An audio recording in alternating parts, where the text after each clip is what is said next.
Olá, boa tarde. Boa tarde oficialmente aí para quem estiver na gravação. Hoje, a gente, 14/11, nosso GED, iremos abordar férias e iniciar a rescisão contratual com aviso prévio. Ademais, como o Cláudio for seguindo, nós iremos abordando no GED. Lembrando que acho que a gente só tem mais uns dois GEDs e fazer o de revisão, né? A gente marca aí uma data. Acho que no sábado é melhor para poder abranger todo mundo.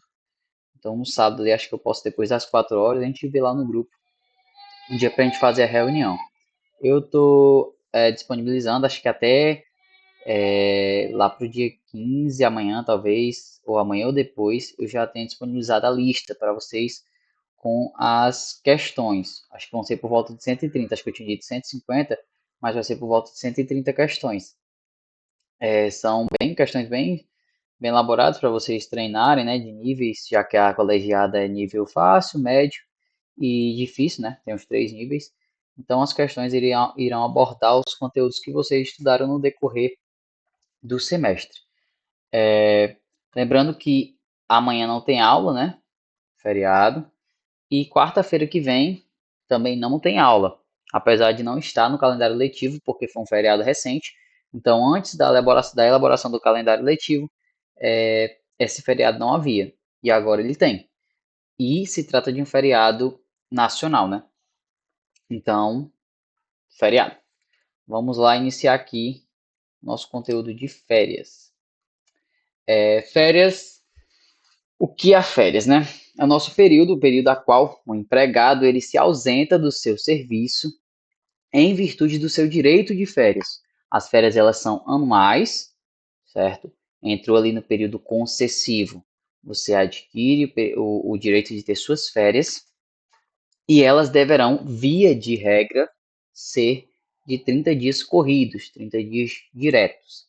A nossa Constituição Federal assegura, a gente sabe que a gente sempre está remetendo aqui à nossa Constituição Federal, porque ela aborda no seu artigo 7º os direitos sociais do trabalhador e no nosso inciso 17 diz que o gozo de férias anuais remuneradas com pelo menos um terço a mais do que o salário normal, que é o chamado terço constitucional. Ou seja, você tem direito ali à remuneração, que é a sua remuneração por direito, acrescida de um terço constitucional. Isso, no caso, irá compor ali o seu pagamento de férias. O pessoal chama de, comumente, recebi as minhas férias. Essas férias são exatamente isso. O terço constitucional é elencado na Constituição Federal.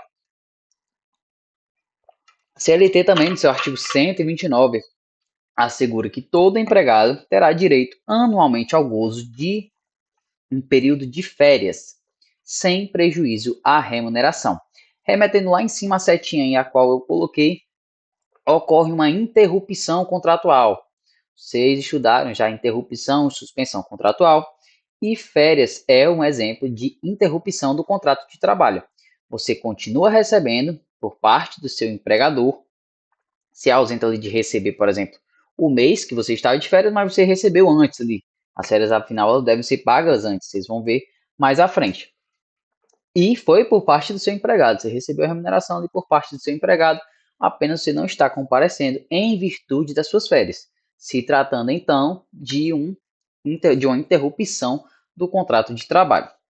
A gente tem dois períodos de férias. É o período aquisitivo, que é o primeiro período, que é quando você adquire o direito de ter as suas férias, que esse período é de 12 meses, certo? De um ano ali após o contrato de trabalho ter sido iniciado.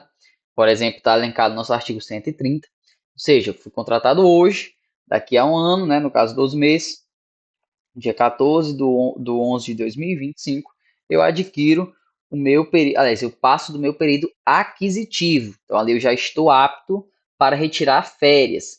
Quando eu passo do meu período aquisitivo, eu entro no meu período concessivo, que é o período de igual tempo ao aquisitivo, mas dentro desse período o empregador vai ter que conceder a você as suas férias. Existe uma regra, Vitor? Não existe uma regra. A gente sabe que férias é o período que melhor atende o interesse do empregador. Então, o empregado não pode ir lá escolher as suas férias. As férias vão ser ditas pelo empregador. Você vai tirar em mês tal, você vai tirar em mês tal. Ele pode dar as férias um dia depois de você entrar no período concessivo? Pode. Não há proibição nenhuma, certo? Ele optando por isso, sendo um tempo que melhor atenda a ele, pode tranquilamente ser nesse período. Então, basicamente, a O, início é isso. Oi. o empregado pode dizer, não quero tirar agora, só posso tirar dia tal. E aí? Não. O Ele empregado não pode, prevalece, né? o empregado não pode se recusar porque se trata de uma decisão de cargo do empregador. Tá Ele certo. pode se recusar, aliás, ele não pode se recusar porque essa anuência, né, prévia poderia ser, aliás, por exemplo, vamos supor, se ele se recusar e Podia, o empregador acatar, ele podia acata, ser, pode assim, falar. podia ser considerado como insubordinação desse jeito? Não, não, acho que não acarretaria insubordinação, não. Até porque ele se recusaria, e se ele fosse trabalhar, aí sim, entendeu? Eu acho que poderia ser caracterizado por uma indisciplina. A questão dele ir trabalhar no período de férias, né? Mas quem iria estar perdendo era ele, porque ele está no período de férias. Na verdade, não é nem subordinação, indisciplina. É uma disciplina, que é um direto, né? Duração de férias. As férias, via de regra, devem ser contínuas, como eu falei, do prazo de 30 dias corridos, salvo as exceções previstas no artigo 130 ou quando, com a anuência do empregado, forem fracionadas. Assim, pessoal, vamos primeiro abordar aqui o fracionamento. O fracionamento das férias, ele pode ocorrer? Pode, desde que sigam dois requisitos. O primeiro requisito é a concordância do empregado. Já falei que as férias são quando o período em que melhor atende ao empregador. Até aí tudo bem.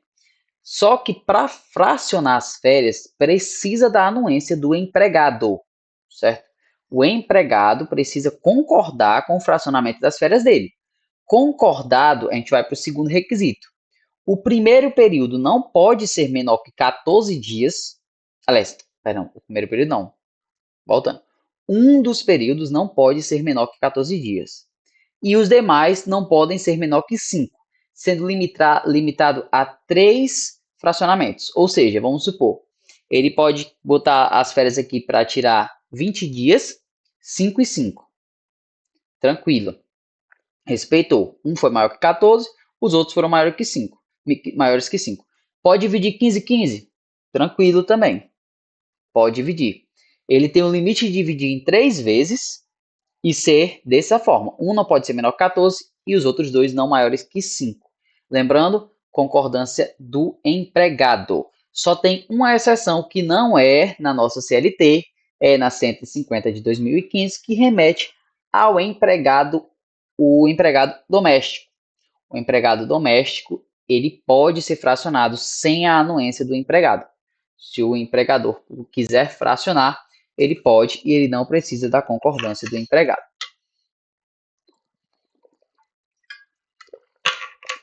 A outra opção das férias não serem 30 dias é as elencadas no artigo 130, que são as faltas injustificadas. Lembrando, injustificadas.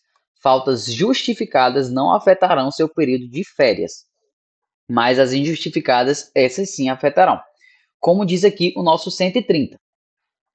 Após cada período de 12 meses de vigência do contrato de trabalho, o empregado terá direito às férias nas seguintes proporções: 30 dias corridos quando não houver faltado ao serviço 5 vezes.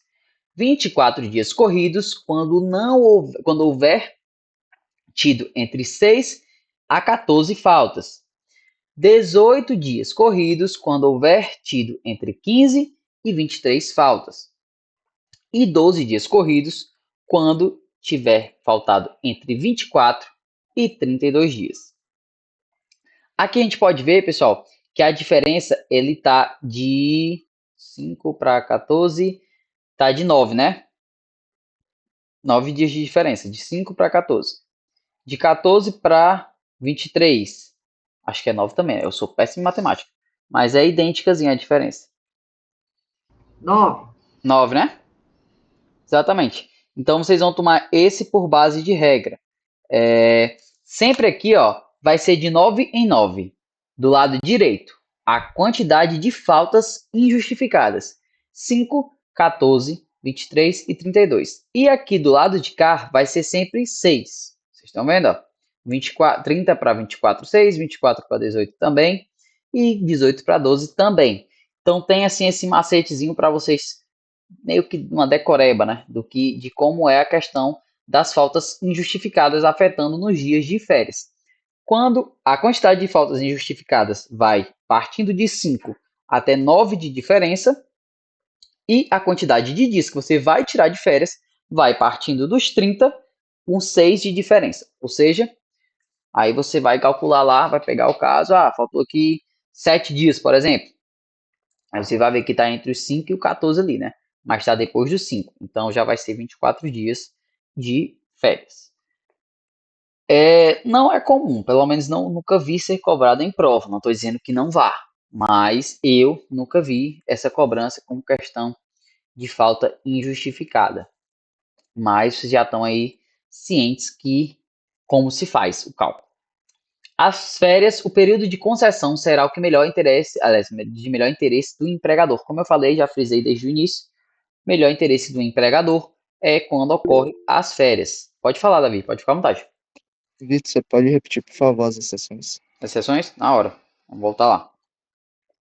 As exceções, você se refere somente a esses das faltas injustificadas, Davi? Ou também do fracionamento?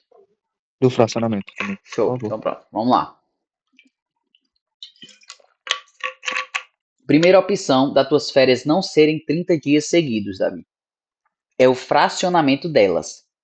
Pode fracionar elas? Pode, quando o empregado concorda.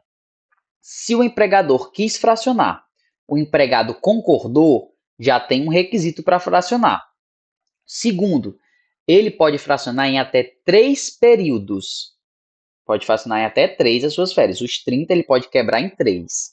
Só que desses 3, um dos períodos não pode ser menor que 14 dias e os demais não podem ser menores que 5.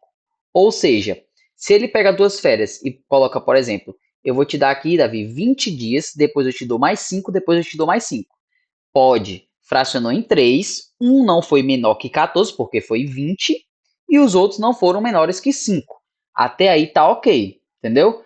Fracionou em 3 pedaços, por exemplo, um menor que 14, outros não menores que 5. Teve a anuência do empregado, tranquilo, pode. É uma das opções de você não tirar os 30 dias corridos. A outra opção é a questão aqui da falta injustificada. A falta injustificada, lembrando, não é a justificada, é a injustificada, afeta diretamente na quantidade de dias totais das suas férias. Aqui é questão de dias totais. Se você falta até 5 dias, você continua nos seus 30 dias. Ademais disso, a partir de 6 faltas, já cai o seu número de férias. E aqui é que entra o artigo 130, como eu falei. Aqui na direita, no lado direito das faltas injustificadas, vai aumentar de 9 em 9. Entendeu, Davi? Aqui, ó, 5 para 30 dias, 14 para 24 dias e 23 para 18 dias, 32 para 12 dias. Ou seja, vai aumentando de 9 em 9. E no lado de cá é o quanto de dias que você vai ter de férias, que é 30, 24, 18 e 12. Aqui já aumenta de 6 em 6. É só um macetezinho para você decorar, meio que decorar como é a questão das faltas injustificadas vai afetar nos seus dias corridos das férias.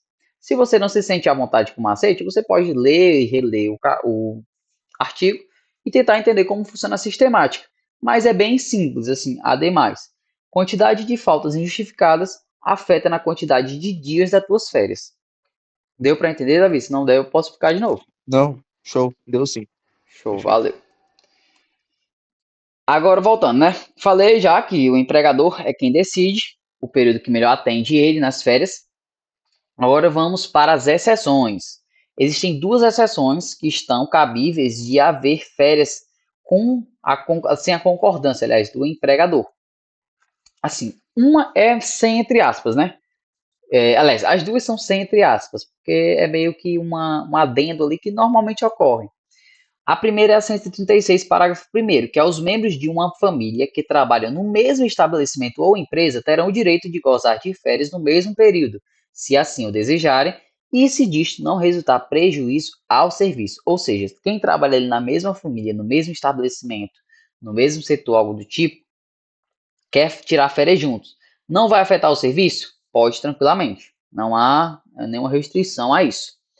O artigo 136, parágrafo 2º, traz a segunda opção, que aqui é para os estudantes menores de 18 anos. A gente sabe, a gente viu que a nossa CLT permite que a partir dos 16 anos você trabalhe, contanto que coincida ali, por exemplo, com o seu estudo, algo do tipo. Já que você estuda, você tem direito às férias, você pode fazer com que coincida aquele seu serviço com o período de férias escolares, para que você, por exemplo, não tire férias do serviço, mas continue estudando. Então você te consegue ali para que seja simultâneo, é direito do desse aluno, estudante, no caso, que as férias coincidam. Então, no caso aqui, meio que já tira esse encargo de anuência do empregador, né? Se as férias coincidem, ele pode tranquilamente tirá-las.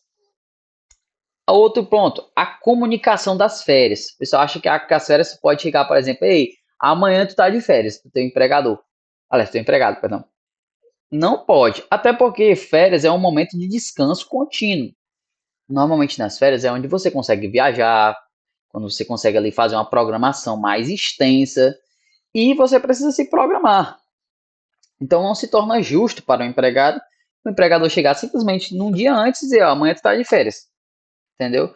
Então, tipo, precisa haver essa antecedência de 30 dias de comunicação do empregado.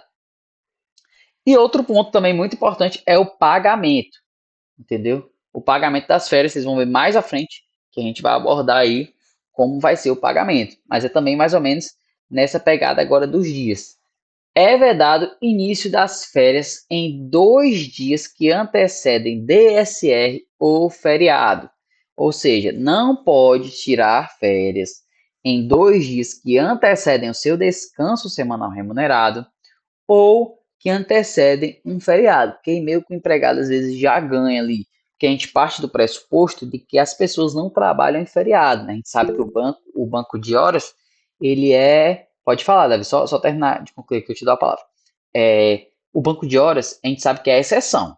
Via de regra, deve ser o pagamento ali das horas extras. Mas a gente sabe que tem muitas empresas que não trabalham, não abrem no feriado. Então, meio que se tornaria um pouco ali, que afetaria ao funcionário, né? Essa questão de iniciar ali antecedendo o feriado, meio que a empresa ganhava ali uns dias, né? Pode falar, Davi, pode ficar à vontade. Show. Então, você não pode conceder férias ou quando antecede um feriado, enfim.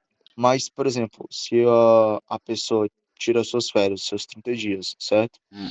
No caso, uma mulher, aí ela tira as férias de 30 dias, e após essas férias de 30 dias, ela descobre que tá grávida, e aí ela pode retirar a licença maternidade.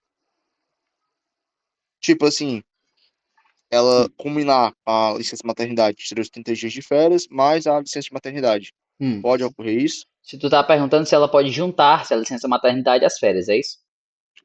Não, no caso, seria tipo, as férias e depois mais a licença maternidade.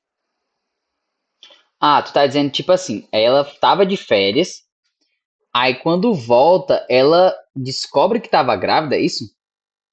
É, é tipo assim, É porque assim, Davi, Não, não. O a que ele licença está falando, maternidade. Vitor, é ele está de férias, ela está Ah, de férias e engata a licença maternidade. Por isso. exemplo, eu já vi o seguinte, você, pelo menos a empresa lá, fazia, engatava as férias com o período mas quando você retornava, entendeu? É. Assim, Mas eu acho que não tem então problema, Davi. não. Então, Davi, tu tá querendo perguntar assim, tá querendo dizer que ela tava de férias, aí quando ela volta de férias, ela tem a criança. Aí entra na licença maternidade, é isso? isso. Isso. É porque assim, Davi. Vamos lá. A licença maternidade, ela é disparada pelo evento parto, entendeu? Então, o que acontece? Inicia-se a licença maternidade, aqueles 120 dias, quando ocorre o parto. E o parto a gente sabe que é um evento que não é planejado, entendeu? Então, tipo assim, eu não tenho como saber. Via de regra, quando não é cesárea, né? Você não tem como saber quando realmente você vai ter a criança. Você tem uma noção, tem aqueles dias ali variáveis, né? Antes e depois. Então, sim, se ela tá de férias e, por exemplo, ela volta e aí tem o parto de imediato, pode sim, a licença maternidade vai disparar ali no momento que ela teve o parto, sem problema algum. Respondido, Show. doutor? Tá, e se for antes? Ela tem um parto antes, tira a licença maternidade, e aí essa licença acaba no mesmo dia em que ela entraria de férias do trabalho. Não, repete, Poderia por ocorrer. favor. Tá. Ela vai É, estar de licença, e aí quando ela terminar a licença, isso, aí seria as férias dela do trabalho, entendeu? Aí tranquilamente. ela Isso foi. aí, no caso, Davi, já é via de regra. Normalmente, via de regra, sim. Pelo menos na empresa que eu trabalho e na maioria das empresas que eu conheço, as maternidade, a licença maternidade, elas já são juntas ali com as férias. Ele já, porque, tipo assim, vamos supor, a cabeça do empregador. Ele pensa, eu já perdi aqui a minha funcionária por 120 dias.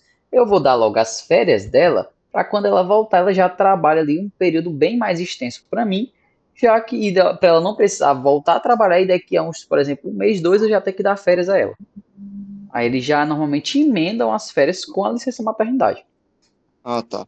Tá certo, Pelo entendi. menos, tipo assim, onde eu trabalho, eu não vi nenhum diferente. Normalmente eles já Tá certo, emendam sempre, sempre direto. tá certo. Obrigado. Show? Nada. Questão do pagamento, como eu falei para vocês. O pagamento das férias será em até 2 dias que antecedem o início. No caso, logicamente, o pagamento deve ser antes. Bem óbvio isso, né? Ninguém vai receber as férias, tirar as férias, depois receber o pagamento. Porque isso não tem nexo nenhum. Falar igual a professora Aline fala. Não adianta tu estar livre como sempre, liso como. Aliás, é, como é? Lembra, Meire, como é que ela fala? Livre como nunca, liso como. Livre como nunca, liso como Como sempre. nunca e liso como sempre. Liso como sempre, entendeu? É igual a Meire, empregadora. Aí, tipo, não adianta, né? Você tá ali com 30 dias para curtir e cadê o dinheiro? Não tem nexo nenhum. Então, deve-se ser o pagamento de até 2 dias aliás, 2 dias que antecedem o início das suas férias. E a base de cálculo será a remuneração na data da concessão das férias. Ou seja, quando concede ali as férias, você tem a base de cálculos. Aqui é mais para aquelas pessoas que percebem uma remuneração variável. Tipo assim, normalmente, né? Porque tem gente que altera. Por exemplo, eu tenho comissão, eu recebo por comissão. Então, dependendo do período em que eu tirar férias, as minhas férias vão ser maiores ou menores. Então, tipo, esse valor ele é alterado de acordo com o período a qual eu tiro. A súmula 328 do TST diz que o pagamento das férias integrais ou proporcionais gozadas ou não na vigência da Constituição Federal de 88 sujeita-se ao acréscimo do terço previstos no artigo 7º, aliás, inciso 17, o que eu falei no início, terço constitucional. As férias devem ser acrescidas do terço constitucional. Não é somente você pagar ali um salário extra para a pessoa, é um salário extra mais um terço constitucional em cima do salário. O artigo 7, né, como eu falei, só voltando aqui, que a gente já abordou lá em cima, questão do terço constitucional. A súmula 81, uma súmula muito importante para a gente aí. Os dias de férias gozados após o período legal da concessão deverão ser remunerados em dobro. Ou seja, no caso aqui, pessoal, é período concessivo. Vocês viram lá que a gente tem o período aquisitivo, período concessivo. Período concessivo, ele tem o empregador tendo um período igual aos 12 meses para te dar as tuas férias. Aí vamos supor que o empregado não te dê as férias nesses 12 meses. Passou os teus primeiros 12 lá, pá, adquiriu o teu direito, período aquisitivo. Entrou no concessivo, passou mais 12 meses, o empregador não te dá as tuas férias. Aí ele deve para ti as férias em dobro. Lembrando que é em dobro o valor, não é a quantidade de dias, não é? Ele passou aqui um dia, vai ter que me dar 60. É o pagamento. Ele vai dever para ti em dobro. Isso não é tão mais comum, né? Pelo menos não é tão comum. Eu, particularmente, não vi esse pagamento em Na dobro. verdade, isso é quase impossível hoje. Eu acho que é quase impossível também mesmo. Pelo menos eu acho que. Porque é até um período extenso, né? Inicialmente, o empregado novo, a gente parte que ele tem 24 meses praticamente para poder dar as férias para ele. E ele ainda conseguir extrapolar esse período é loucura.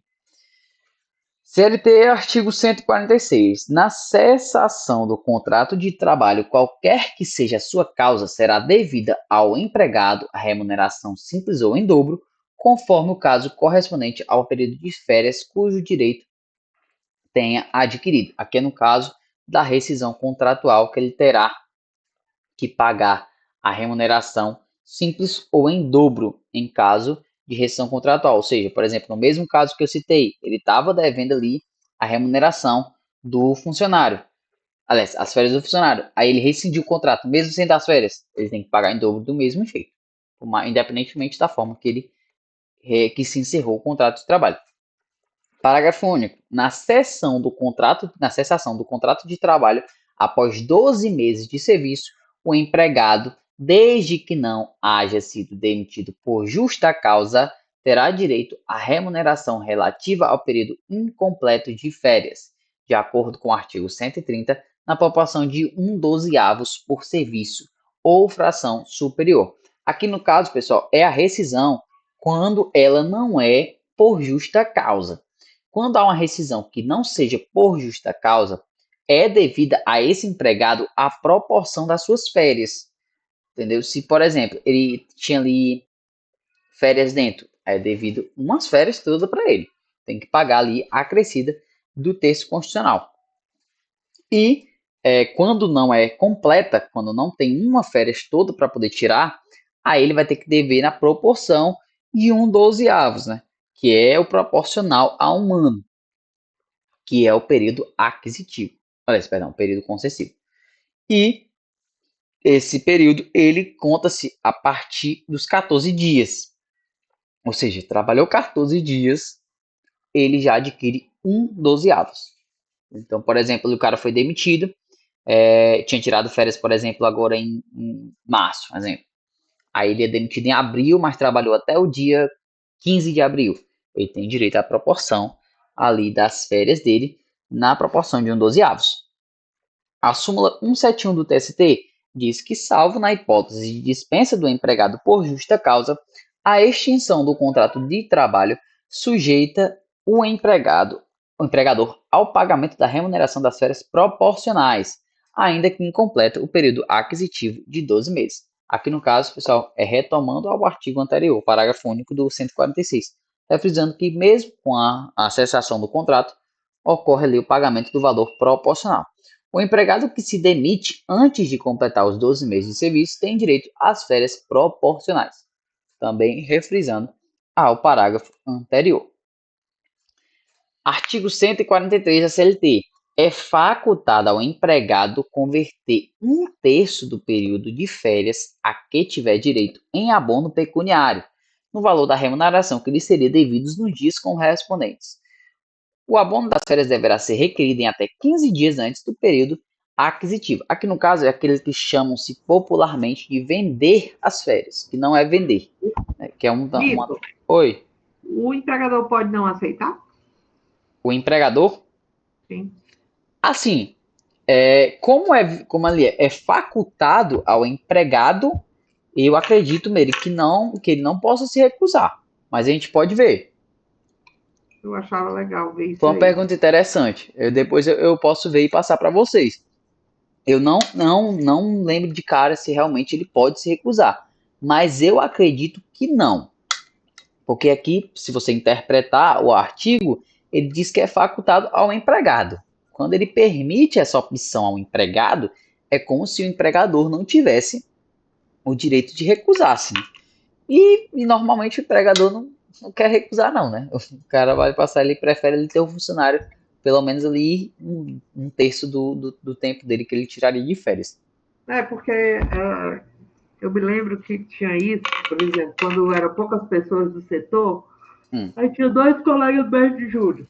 Aí um queria tirar 30 dias, tá? Não posso, porque o outro vai tirar em 15, entendeu? hum, Aí ficava 15, 15. entendi. Ele não deixa. É, aí no caso, a gente pode ver. Eu posso ir passar pra vocês. Eu não lembro de cara agora, mas eu acho que não pode recusar. Então, no caso, isso aqui é o que é chamado popularmente das vendas das férias, né? Não é uma venda, é uma substituição, abono ali pecuniário. E deverá, como disse, até 15 dias antes do término do período aquisitivo. Então, deve ali haver um período de concessão dessa transformação em abono pecuniário. As férias coletivas. Férias coletivas, pelo próprio nome já se diz, é quando os vários empregados de uma só vez tiram férias. Isso aqui costuma se ocorrer, pessoal, normalmente em empresas de trabalho intermitente. Normalmente, não estou dizendo que é via de regra, mas normalmente eles ocorrem. Por quê? É Por exemplo, montadora, não? As é, montadoras usam muito também isso. montadores. Montadores é um exemplo claro, porque, por exemplo, tu tá pegando o gancho agora da Meire. Tu tem uma montadora de veículos, tu tá ali com o teu pátio lotado de veículo, produziu muito veículo, entendeu? E tipo, não tá tendo uma certa demanda, aí não adianta tu tá ali com aquela linha de produção, com aquele horror de funcionários ali, pra não fazer nada, entre aspas, né?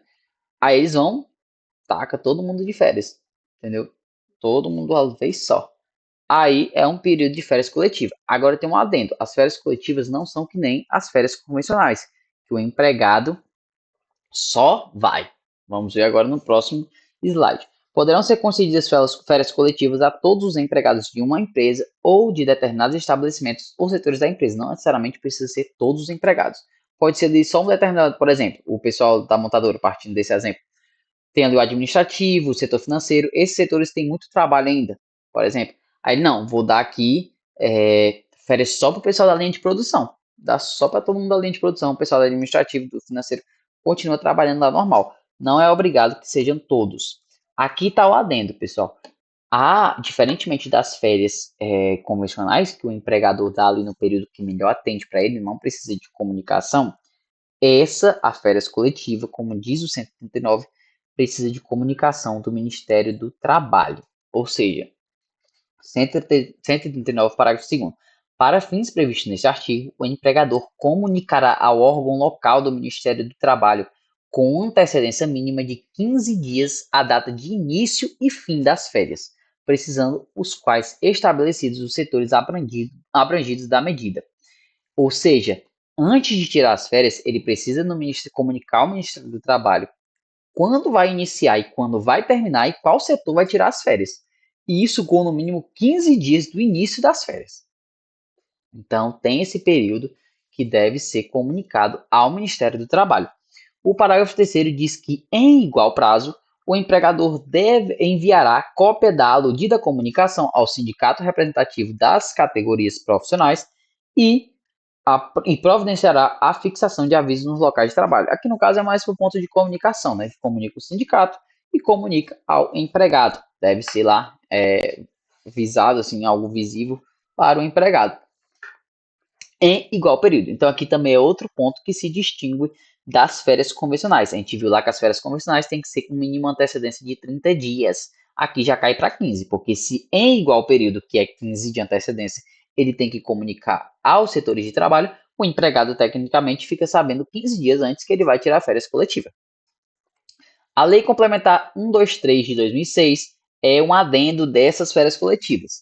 As microempresas e empresas de pequeno porte são dispensadas de comunicar ao Ministério do Trabalho e Emprego a concessão de férias coletivas, ou seja, diferentemente das empresas convencionais, as microempresas e empresas de pequeno porte não precisam dessa comunicação ao Ministério do Trabalho.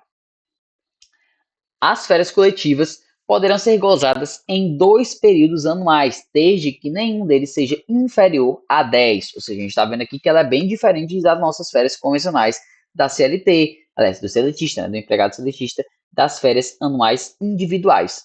Aqui, no caso, ela tem um adendo que ela só pode ser fracionada em 2. A gente viu lá que a convencional pode ser em 3, um não menor que 14, os outros dois não menores que 5.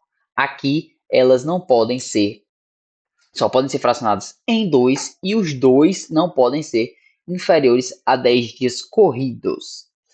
O artigo 143, parágrafo 2º, diz que, tratando-se de férias coletivas, a conversão a que se refere este artigo deverá ser objeto de acordo coletivo entre o empregador e o empregado, aliás, e o sindicato representativo das respectivas categorias profissionais, independentemente de requerimento individual ou concessão do abono.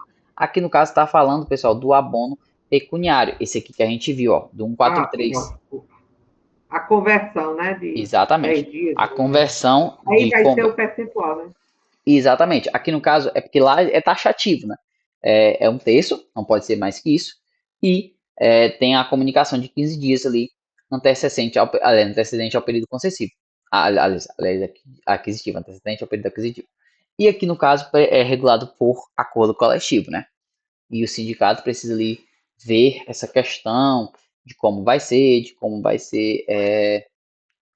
esse fracionamento, esse abono pecuniário. O artigo 140 diz que os empregados contratados há menos de 12 meses gozarão na oportunidade de férias proporcionais, iniciando-se então um novo período aquisitivo. Aqui no caso, é para quem não tem os 12 primeiros meses. Eles não vão ficar de fora das férias coletivas. Por exemplo, vai dar as férias para todo mundo aqui, mas quem tem menos de 12 meses vai ficar aqui trabalhando. Não é assim. Eles vão tirar a proporção do período de férias a qual eles têm e vai iniciar um novo período aquisitivo. Ou seja, quando eles voltam, eles iniciam um novo período aquisitivo. Então, eles vão aqueles primeiros 12 meses novamente para poder ter direito às férias. Perca do direito das férias. Não terá direito às férias o empregado que, no curso do período aquisitivo, deixar o emprego e não for readmitido dentro de 60 dias subsequentes à saída, permanecer em gozo de licença com percepção de salários por mais de 30 dias, deixar de trabalhar com percepção de salário por mais de 30 dias em virtude de paralisação parcial ou total do serviço da empresa, tiver percebido da Previdência Social prestações de acidente de trabalho ou de auxílio-doença por mais de 6 meses, embora descontínuos. Aqui no caso é taxativo também, pessoal. Só observar esse artigo e terá a perca desse direito às férias, assim como o artigo 482, que fala sobre rescisão por justa causa, assim como o 483, que fala sobre rescisão por justa causa do empregador, deve ser observado de forma taxativa este artigo. E aqui a gente encerra férias, pessoal. Vamos agora para rescisão do contrato de trabalho. Deixa eu só alterar aqui. A gente vai ver o aviso prévio, no caso, né? Hoje a gente inicia com o aviso prévio. Aviso prévio e rescisão, mas hoje só vendo aviso prévio. Aviso prévio é a comunicação, que eu até em vermelho ali, pessoal, porque isso é um ponto muito importante. Às vezes o pessoal confunde como se o aviso prévio, a pessoa já estivesse com seu contrato rescindido. Não é. O aviso prévio é a comunicação que o seu contrato ele irá acabar. Ele não acabou, ele vai acabar. Aí tem gente que pergunta, e se no aviso prévio a pessoa fizer um ato que se configura lá no artigo 482 como uma justa causa? Ele vai tomar uma justa causa, simplesmente. O contrato dele ainda está valendo, ainda está vigente. Ele só está ciente de que vai acabar, não de que acabou. Então, se ele fez uma besteira ali, se ele coincidiu com o artigo 482 uma justa causa, ele vai tomar a justa causa dele, simplesmente. Sem dó nem piedade. Artigo 487 da CLT. Não havendo prazo estipulado à parte e sem justo motivo quiser reincidir o contrato, deverá avisar a outra da sua resolução com antecedência mínima de 30 dias aos que perceberem por quinzena ou mês ou tenham mais de 12 dias de serviço na empresa. Artigo 7º. São direitos dos trabalhadores urbanos e rurais, além de outros que visam melhorias sociais, para inciso 21. Aviso prévio proporcional ao tempo de serviço, sendo no mínimo de 30 dias nos termos da lei. Aqui é o que taxa nossos artigos sobre o aviso prévio. Lei 12.506 de 2011, que trata sobre o aviso prévio. Artigo 1º. É uma lei bem curta, galera. Acho que a lei só tem esse artigo, se não me engano. É só esse artigo. É só para dizer ali mesmo. Tem uma lei aqui de aviso prévio. Artigo 1º. O aviso prévio de que trata o capítulo 6 do título 4 da Consolidação das Leis do Trabalho, aprovada no Decreto-Lei 452, será concedido na proporção de 30 dias aos empregados que contêm até 1 ano de serviço na mesma empresa. Voltando aqui ao até. Por que, pessoal, tá esses vermelhos nos atés? Eu vou falar para vocês quando a gente for calcular aviso prévio. Não sei se é no próximo slide. Porque o pessoal se confunde muito nisso, entendeu? Eu não sei, não lembro de cabeça se teve na prova de vocês questão sobre para calcular aviso prévio, mas na prova da Aline teve, e tiveram vários alunos que erraram esse cálculo porque o pessoal não se atenta a esse ponto. Então, vocês vão entender e eu vou frisar o porquê desses atés aí estarem em vermelho. Parágrafo único. Ao aviso prévio previsto neste artigo, serão acrescidos 3 dias por ano de serviço prestado na mesma empresa até no máximo 60 dias, fazendo um total de 90 dias. Aqui está o slide que eu falei para vocês. O que é o cálculo do aviso prévio? Vamos usar o exemplo aí no caso que eu citei de João. João trabalhava na empresa, no ramo de alimentos, e após 5 anos de serviços prestados, foi desligado da empresa sem justa causa. Quantos dias de aviso prévio é devido a João? Vamos lá. A gente pega, pessoal, o tempo de serviço que ele tem, 5 anos, e tipo de rescisão, porque impacta. Rescisão por justa causa não tem aviso prévio. Então, sem justa causa. Ele tem direito a 30 dias. Aqui está o ponto do até. Pessoal, prestem atenção. O até, ele limita ao fato de quem tem até 1 ano de empresa tem direito a 30 dias. Passou de 1 ano, fez 1 ano, você já conta os 3 dias que tem no parágrafo único da lei que a gente acabou de ler. Então, se você tem 1 ano de empresa, você tem direito a quantos dias de aviso prévio? 33. Você não tem direito a 30 dias. Os 30 dias é para quem tem até 12 meses. Então, quem está ali até o 1º ano, ele tem direito por contrato por tempo indeterminado, que esse é um ponto importante. Se você tem um contrato por tempo determinado, você já sabe quando ele vai acabar. Ele tem data de início e tem data de fim. Então, não precisa de aviso prévio. O aviso prévio só é devido aos contratos por tempo indeterminado. Então, se você tem um contrato ali por tempo indeterminado, até 12 meses, até você fechar 1 ano, você tem direito a 30 dias de aviso prévio. Fechou 1 ano, você já parte para os 3 dias que está no parágrafo único. Então, você já tem direito a 33. Por isso do cálculo que o pessoal errava. O pessoal simplesmente eliminava aquele 1º ano. Fazia, por exemplo, aqui 5. Aí de 5 subtraía para 4, porque o primeiro ele já tinha. Aí multiplicava 4 por 3 e depois somava com 30. Lá errava tudo. Acabou essa questão. Simplesmente errou. Então vocês observem isso. Até 30 dias, aliás, até 12 meses, tem 30 dias. Fechou o ano ali completo, já é 33, não é mais 30 dias. Entendeu? Então, por isso que você sempre vai usar a base de cálculo 30 dias. Por exemplo, caso do João, ele tem 5 anos. Você vai botar lá, 5. Então, ele já tem direito aos 30. Já passou de 1, ele já tem direito aos 30. Entendeu? Já guarda ali os teus 30. Pega esse mesmo tempo que ele tem de empresa e multiplica por 3. Então, os 5 dias aliás, 5 anos que ele tem de empresa, você multiplica por 3 e soma aos 30, que dá 45. Entendeu? Então, não tem como errar, pessoal. Lembrar disso. Até 1 ano de empresa, até, antes de chegar a 1 ano, vamos supor que ele tem ali os 12 meses, aliás, os 11 meses, completinho e 20 dias. Ele não tem 1 ano de empresa. Ele tem até 1 ano. Então ele tem direito só aos 30. Fechou 1 ano de empresa, ele tem direito aos 33. A mesma regra, pessoal, para quem não tem 1 ano completo. Se ele, por exemplo, tem 1 ano de empresa e tem ali 1 ano, 11 meses e 29 dias, ele não tem 2 anos de empresa. Ele só tem 1 ano completo. E esse um ano completo só vai ser calculado em cima desse. Alguém ficou com dúvida? Eu não aceito que vocês erram uma questão dessa na prova, não, pelo amor Né? de Porque Deus. a gente está só recapitulando o que deu no início, né? Uhum. Então, é bem simples aí. É só vocês observarem esses pontos. Direito irrenunciável. A gente sabe, pessoal, desde o princípio, desde que vocês começaram a estudar princípios de direito do trabalho, vocês viram que tem o princípio da irrenunciabilidade de direitos, entendeu? Então, o empregado ele não pode renunciar de um direito dele. E o aviso prévio é um direito dele. Então, é uma das hipóteses de irrenunciabilidade. Não pode ser irrenunciável. Aliás, não pode renunciar. Ele não pode chegar lá e dizer, eu não quero aviso prévio. Ele não pode fazer isso, simplesmente.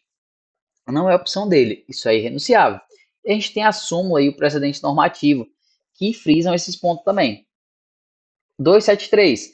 O direito ao aviso prévio é irrenunciável pelo empregado. O pedido de dispensa de descumprimento não exime o empregador de pagar o respectivo valor, salvo a comprovação de haver o prestador do serviço obtido um novo emprego. Aí aqui já vem o de baixo complementando a súmula 276, precedente normativo.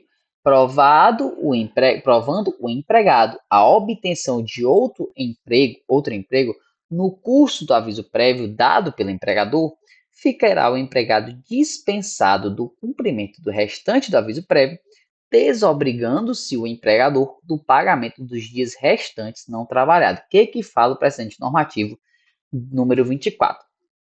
Quando a pessoa está de aviso prévio, ela já está ciente de que o contrato dela vai acabar. Vocês vão ver mais à frente, aqui no próximo slide, acredito, que tem uma redução do aviso prévio. O aviso prévio é reduzido, ele é reduzido em 2 horas diárias ou ele é reduzido em 7 dias, certo? Então, vamos lá.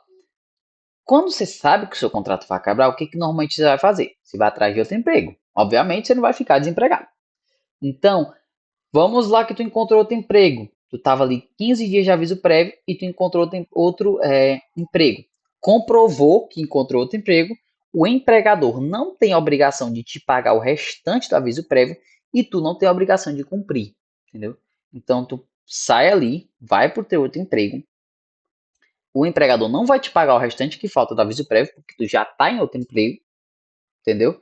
E vai ser devido a ti só as verbas rescisórias demais. Aquele período ali que tu ficou trabalhando vai ser pago, proporcional aos salários a receber, e o restante você fica lá eximido, tanto você quanto o empregador. Agora o ponto que eu falei, que é a redução da jornada do aviso prévio. Quando você está aviso prévio, obviamente, como eu falei, você precisa ir atrás de outro emprego, você não vai ficar de mão abanando. Então, esse período ele vai ter uma redução, o aviso prévio vai ser reduzido, o período em que você está cumprindo. Então, CLT artigo 488.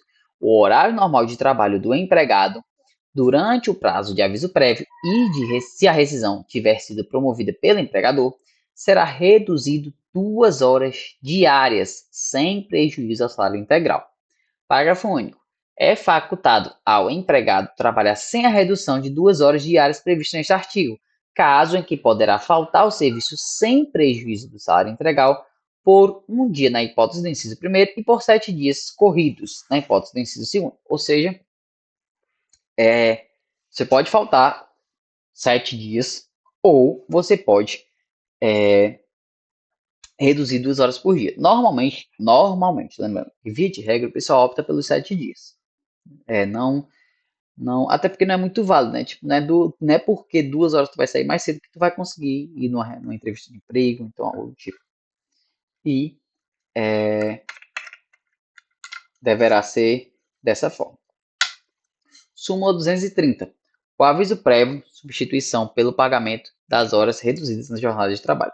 É ilegal substituir o período que se reduz a jornada de trabalho no aviso prévio pelo pagamento das horas correspondentes. Ou seja, vamos supor, o empregador vai lá e diz assim, tu tá de aviso prévio, né, mas eu não arranjei aqui ninguém, e eu preciso que tu fique, não tem condições de tu sair aqui no setor desfalcável 2 horas por dia, ou então 7 não. 7 dias não. Eu vou pagar esse teu período, tu aceita? Não pode, entendeu? É ilegal. Não pode fazer, transformar essa redução em valor. Não pode o empregador dar essa opção para vocês. Pessoal, só voltando atrás, que eu esqueci de falar para vocês na questão do cálculo, o aviso prévio, vocês viram lá que é de 3 dias extras aos 30, mas ele é limitado, pessoal. O que acontece? Você só pode tirar 90 dias de aviso prévio, que é os 30 mais os 60, que é somado ao período de que você tem de empresa. Não pode passar de 90. Vamos supor que o cara tem 30 anos de empresas, 30 anos. Aí tu multiplica lá por 3 dá 90. 90 mais 30, 120. Ah, eu vou tirar 120 dias de aviso prévio. Não pode. É 90 a limitação máxima de aviso prévio. Entendeu? Então, esses 90 é o limite. Passou disso, vai cumprir só os 90. Ademais, nosso último tópico, tempo de serviço. OJ número 82 do TST. A data de saída a ser anotada na CTPS deve corresponder ao término do prazo do aviso prévio, ainda que indenizado. Aqui no caso, pessoal, e só ler a súmula 135 para poder finalizar esse ponto, o pagamento relativo ao período de aviso o pagamento relativo ao período de aviso prévio, trabalho ou não trabalhado, aqui no caso, acho que está sujeito à contribuição do FGTS. Aqui no caso, pessoal, é o seguinte, o aviso prévio, como falei, o contrato vai acabar. Então, ele só pode ser finalizado o teu contrato quando fechar o teu mês completo de aviso prévio. Ou seja, fechou ali os teus 30 dias de aviso prévio, aí encerra o teu contrato. Aí vamos falar assim, ele saiu 7 dias antes, vamos encerrar hoje? Não. Só encerra quando fecha os 30 dias. Entendeu? Tipo, não pode haver essa redução, essa antecipação do encerramento do contrato. Até porque você perderia direitos. Você receberia o proporcional de algumas coisas. E não é esse o caso. A súmula 135 diz que é a questão do FGTS. Lembrando, todos esses questionamentos, pessoal, que vocês virem na prova vocês vão só lembrar. O aviso prévio. Tem direito a um exemplo bem direto. Aviso prévio, pessoa no curso do aviso prévio tem direito a FGTS. Você vai lembrar. O aviso prévio, o contrato dele não acabou. O contrato dele vai acabar. Então, se o contrato está plenamente válido, ele tem direito a todos os direitos adquiridos pelo empregado. Ou seja, ele tem que depositar o FGTS dele normalmente no período do aviso prévio. Ele não vai ser penalizado. O contrato dele não acabou. O contrato dele vai acabar. Então, são questionamentos que você mesmo responde aqui, você só pensando direitinho sobre o artigo. Reconsideração do aviso prévio. Teve uma colega minha de trabalho que fez essa pergunta para mim ontem. Ela foi pedir desligamento, ela pediu demissão. E ela veio me perguntar, Vitor, eu já tinha assinado aviso prévio lá do meu para mim sair. Eu posso simplesmente ir lá reconsiderar o aviso e meter bronca e me embora? Aí eu disse, rapaz, se o teu empregador concordar, que eu acho que vai, pode. Aí ela foi lá e simplesmente fez mesmo. Ela reconsiderou e foi embora. No mesmo momento pegou as coisas dela e foi embora. Então, o artigo 489 diz, dado o aviso prévio, a rescisão torna-se efetiva depois de expirado o respectivo prazo. Como eu falei, quando acaba o aviso prévio, acaba o contrato. Mas se a parte notificante reconsiderar o ato, nesse caso que eu citei da minha colega, a parte notificante era ela, porque ela estava pedindo demissão, avisando que iria pedir demissão, antes de seu término aqui, acho que bugou, a outra parte é facultada a aceitar ou não a reconsideração. Então, se reconsidera ou não, é facultada a outra parte. Então, se a outra parte dizer, eu quero que vai reconsiderar, não quero. Então, pronto, entendeu? Parágrafo único. Caso seja aceita a reconsideração ou continuado a prestação depois do período expirado o prazo, o contrato continuará a vigorar, como se o aviso prévio não tivesse existido. Aqui, no caso, caso não seja aceita a reconsideração ou continuada a prestação do serviço depois de expirado o prazo. Então, é isso aí, pessoal. Por hoje é só. Obrigado aí quem ficou na gravação. Encerrando por aqui. Se quiser a presença, é só Beleza, mandar. vou me arrumar, porque tem 5h20 tem aula. Foi Foi show. só que Disponibiliza hoje ainda? a gravação? Tem. Não, Sim, o material também. sim, sim, já vou adicionar. Isso. Vou adicionar a presença aí, pessoal, para quem está presente, já está no chat. Obrigada. Só adicionar. Valeu, pessoal, e até a próxima.